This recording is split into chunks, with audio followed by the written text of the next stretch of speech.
Bom, chegou uma pergunta aqui do Tyson. Existe algum remédio para melhorar o ronco? É sobre isso que a gente vai discutir nesse vídeo aqui no canal.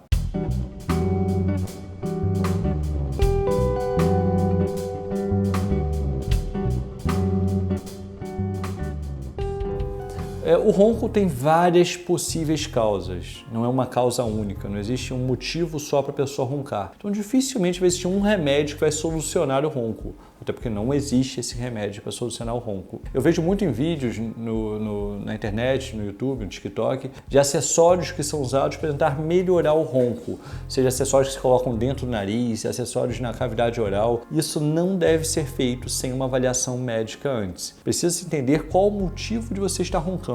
É o ganho de peso? É uma obstrução nasal? É uma garganta com um palato redundante? Então, ou seja, tem muitas possíveis causas e a gente precisa entender qual é a tua real causa. É a língua que cai em determinada posição? É só mudar a posição que isso melhora? Existem várias formas de tentar melhorar o ronco. Com certeza não vão envolver um remédio milagroso para fazer isso. Precisa ter uma avaliação adequada, muitas vezes com exames que vão tentar criar um perfil de como é a sua noite de sono e a partir daí tentar ver qual o melhor tratamento para você melhorar o seu ronco. O ronco tem sim tratamento, tem várias formas de se tratar, pode ser desde cirúrgica ao uso de aparelhos, acessórios, como o uso do CPAP, que eu já falei aqui no nosso canal, tem um vídeo aqui que fala justamente sobre tratamento para o ronco e apneia. Então suspeite quando oferecerem, olha, toma esse remédio que vai melhorar teu ronco. E não use nenhum plástico para enfiar no nariz, na boca, para poder tentar resolver isso sem uma avaliação médica adequada, sem um aconselhamento médico adequado. Isso pode gerar riscos à tua saúde e à integridade dos teus órgãos. Bom, se tem alguma dúvida sobre esse assunto, e eu acho que muita gente tem dúvida sobre esse assunto, coloque aqui nos comentários que a gente vai tentar responder.